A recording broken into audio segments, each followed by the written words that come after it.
the moment you were born, you start to die. So you don't have time to waste when it comes to this life.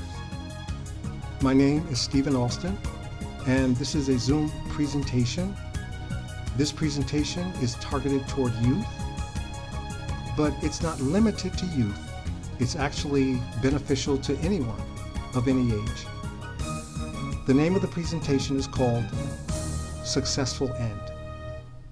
How many of you feel that, I know there's young people from the ages of 17. I know you start at the age of 17 in youth build, but can you tell me, do you think it's too early for you to think about retiring from a job? Guys, you can unmute yourself to answer the question, or you can use the chat if you don't feel comfortable speaking. All right, so I will answer that question.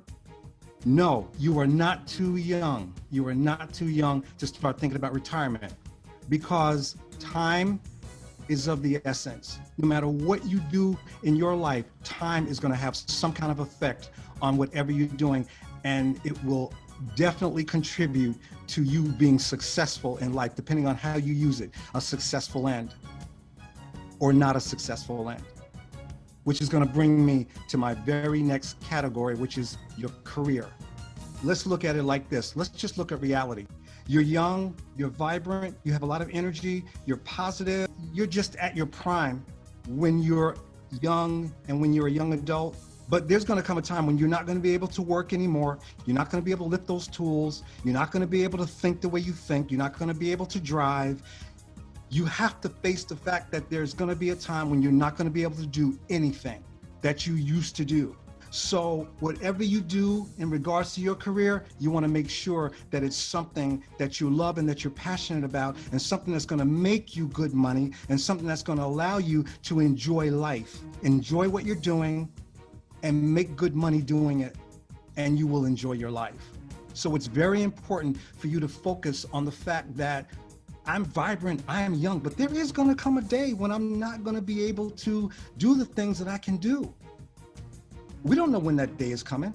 That day could come anytime, unfortunately, and this is something that we do have to think about. It doesn't have to be 30 or 40 years from now. It could happen way before that, because we never know what's going to happen to us. But if you're using time in the best way, and you're in a career that you really love, and a career that really brings in good money for you, and you're just doing what you need to do to make the most out of time, then you have nothing to be concerned about. Whether your life ends tomorrow, whether it ends next year or 20 years from now. It doesn't matter whether you have to stop working at a certain point, 10 years from now, 30 years from now, it doesn't matter. You're doing what you're supposed to be doing, and time is not being wasted. So I'm going to talk to you in this next segment about something that's very, very, very important to me. I work for the Department of Labor, and I understand the Department of Labor is one of the biggest funders of Youth Build. And I use this program called the HOLLAND Code Career Model. You may have seen it before. It's free, it's online. ONET also uses the same type of format. And it helps you understand what occupations that your personality connects you to. There's a lot of career assessment tests out there. There are tests that measure your interest, and I don't like those tests because your interests change all the time. You like something today, next week you're not going to like it. So I don't like interest tests.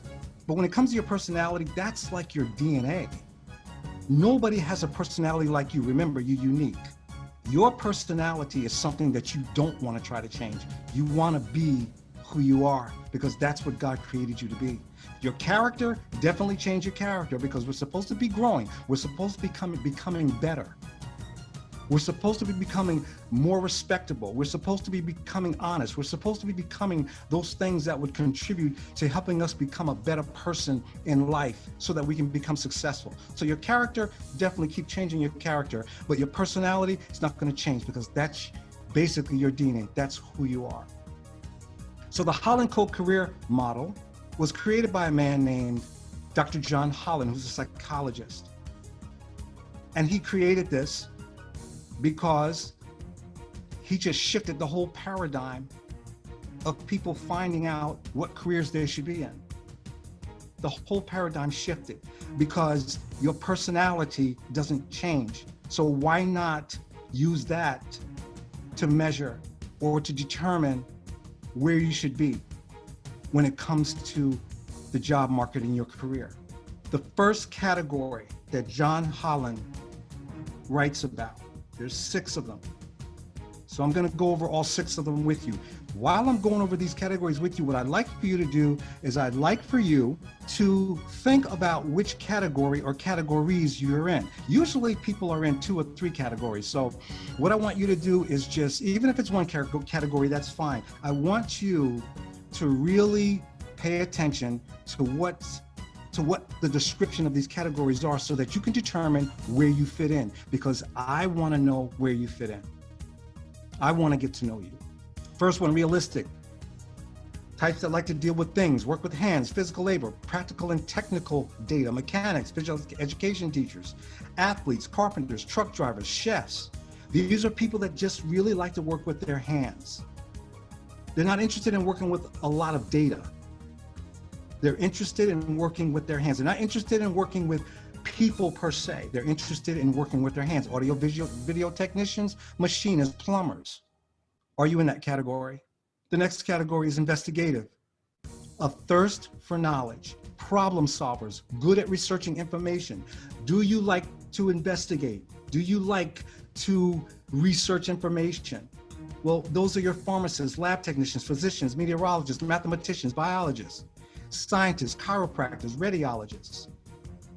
These are people that really thrive off of knowing the why and the how. Are you in that category? The next category is artistic.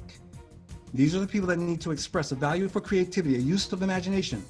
They avoid working under a clear set of rules because it has a tendency to hinder their productivity and their creativity. Avoids highly ordered and repetitive activities. These are your actors, your painters, your sculptors, musicians, graphic artists, social media managers. Social media managers, we never heard of them until a few years ago. Makeup artists, okay, directors, camera operators.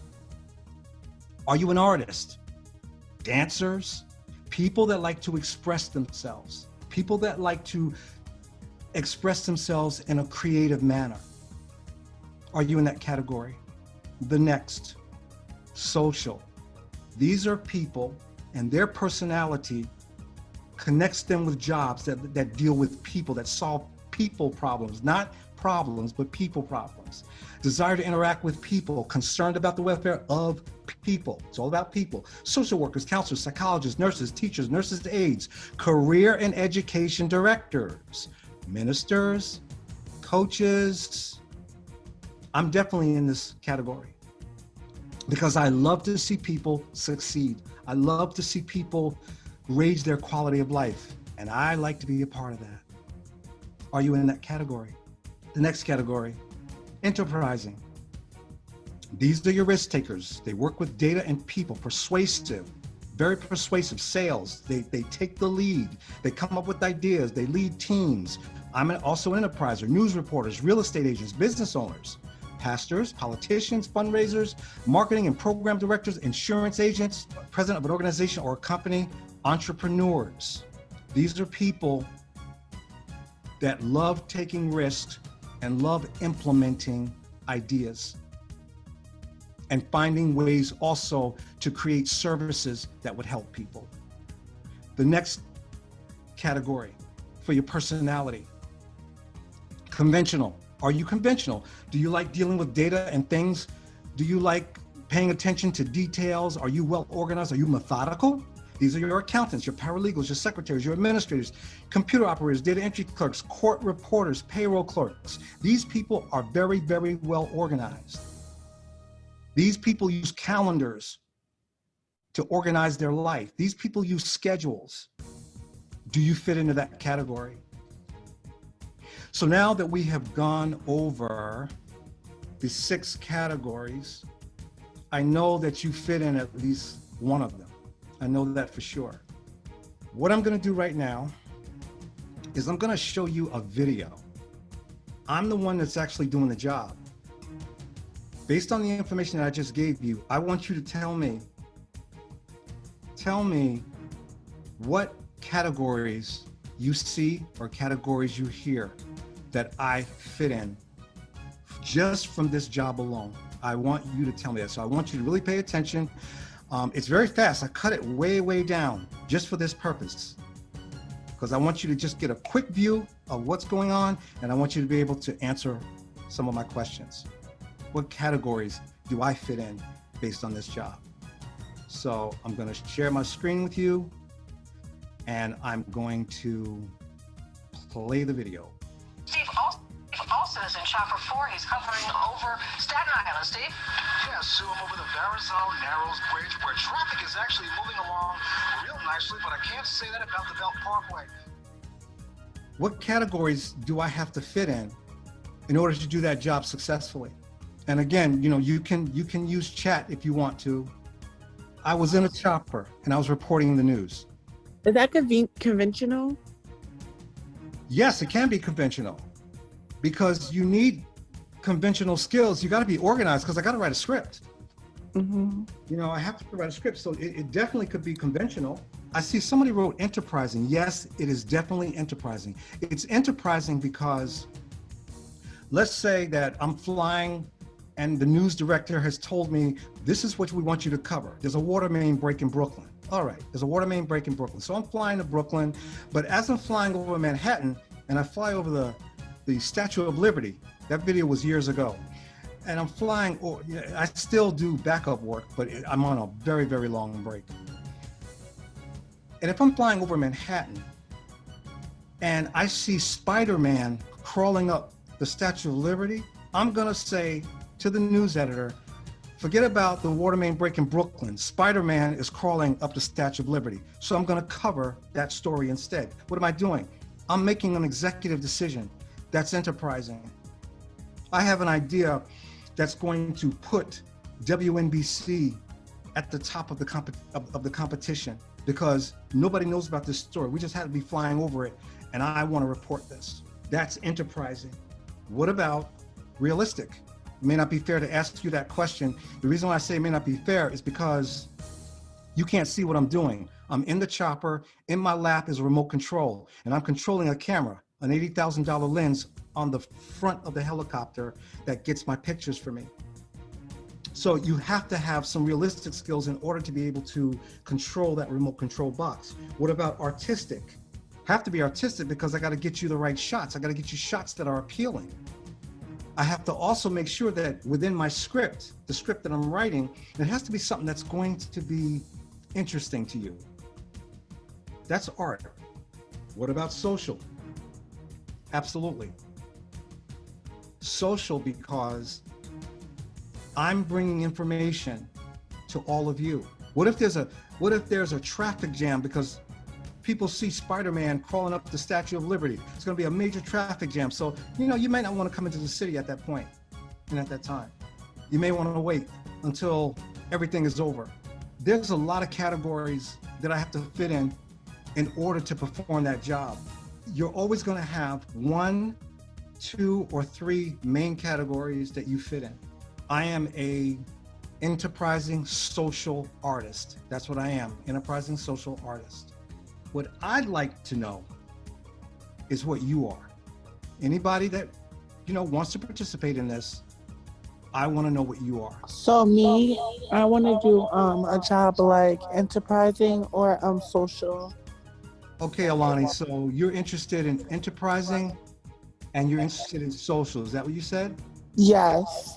All right, so enterprising and social, that means that you really love to work with people, and that means that you are you're the type of person that likes to come up with ideas. You're the type of person. You could also be a salesperson, a sales manager. It means that you're very persuasive. Are you?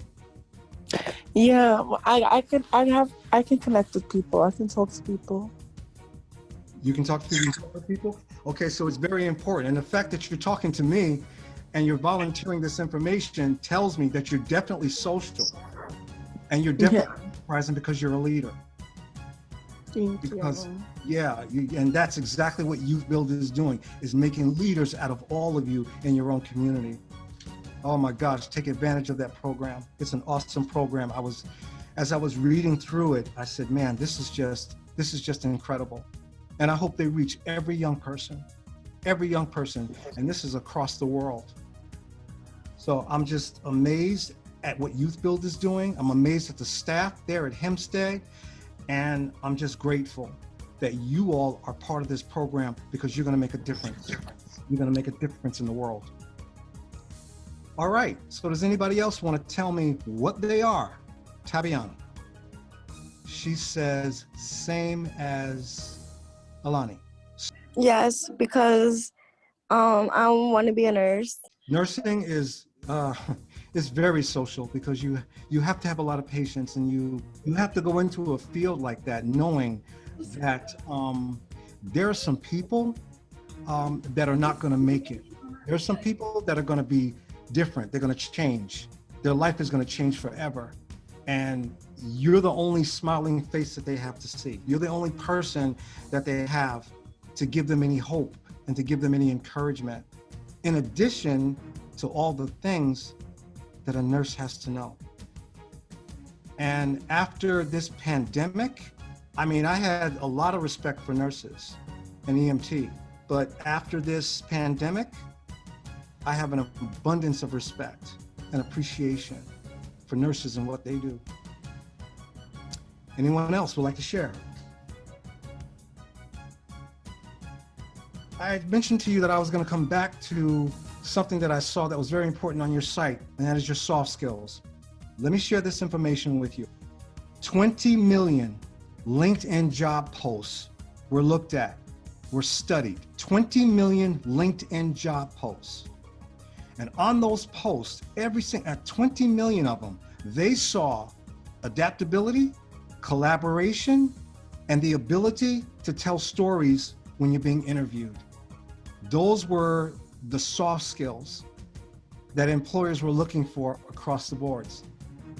Now, it was told to me by Cherie Ann that Wasn't packed. Woo! Say that 3 times fast. Move, baby, no. all right, I don't know what's going on, but hey. But anyway, I was told by Cherie Ann that you do an extensive soft skills training before you even start your program. That's very important. Soft skills are very important, especially today.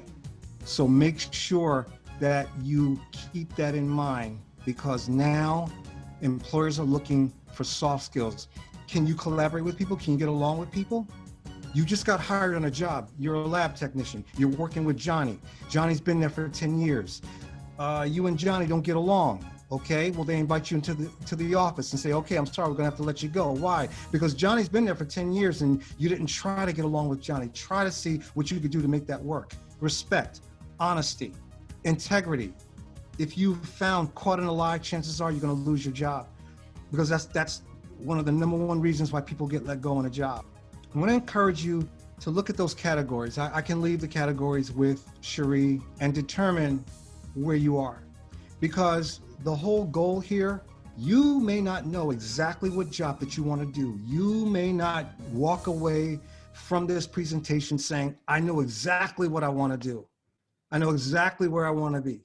But what you can say is, I know what I don't want. I may not know what to say yes to, but I know what to say no to, because that's not my personality type. That's not where I fit. If you're a realistic person, if you don't like working with people, don't take a job working with people. If you like to work with people, then don't take a job that just puts you in a room where you're only working with data. Find the job that best fits your particular personality. When you get older and you can't work anymore, you have some choices. You may have a home that you've purchased, you can live in that home, but if there's certain things you cannot do, then you're gonna have to have someone there to help you. Or you're gonna have to go to a nursing home, or whatever you have to do, or wherever you have to go. You wanna make sure that when you retire, when you are finished working, that you have used your time wisely and that you have done whatever it is that was necessary so that you could have a meaningful career, and so that at the end when the end comes, you end successfully. That's important. Does anyone have any questions? With this test that was forwarded to us, what is the purpose? Like, is it psychological and stuff? What does that do? Like, is it to find a career path, or is it supposed to test us intellectually, like our intelligence? And what it does is it tells you what categories your personality fits in. And because your personality never changes, it's the best way to find out. You're going to be able to say no to jobs that don't fit your personality because you're going to know what your categories are. Thank you. You're welcome. Stephen, I just wanted to kind of add to what you're saying. I said to myself, let me take this myself. I took it, and what it gave me was basically what I'm doing right now. It gave me two options. It says that I could be a pastor, which I am. Mm-hmm. It also said that I can be like an advocate, a judge, or in a position where I'm advocating for others. And in my heart of hearts, I know that that is what I really am meant to be doing. And I couldn't see myself on another career path. From there on, it's just built. It's exactly where I am now is exactly what that self-directed search basically gave me. And so I think it was great that you brought that out, and it's something that we will give the other students, our students, to do. And there was something that you said that I really appreciated, where you said that if you don't know what you want to do, at least you will know what you should know what you don't want to do. And I think that's important for us to help, for us to understand as professionals as well, not just the students or the clients, applicants, but it's a great starting point for anyone. Because if you're not sure what you want to do, but you're sure of what you don't want to do, Mm-hmm. it puts you in a position almost like a true north position.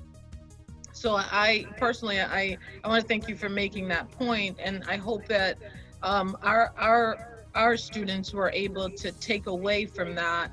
It's okay if you don't know really what you want to do for the next 10, 20 years, because they are young. But if you do know what you don't want to do. That's extremely well said, Shireen. I couldn't have said it better. That's what this is all about. It's all about taking a step in your life to find out some information about yourself that's going to help you make a difference in your own life. And it's going to help you become successful in your career. And it's going to help you use your time wisely. And it's going to help you have the proper mindset and foundation of seeing yourself as being unique. Even if you have if you're in the same category as someone else, it's still going to be done in a very unique way. The way you apply your skills to your job is going to be done totally different because you are a different person.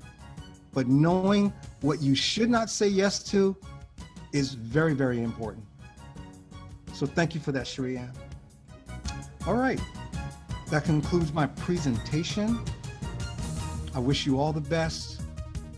And I really, really hope that you would take this information and that you would use it to your advantage, and that you would be what you're supposed to be. To me, being successful, having a successful end, means that you are doing what you're supposed to be doing. And I wish you the very best. Thank you. You're welcome. Thank you so much. Thank you so much. You're welcome. Thank you, Stephen. You're so welcome.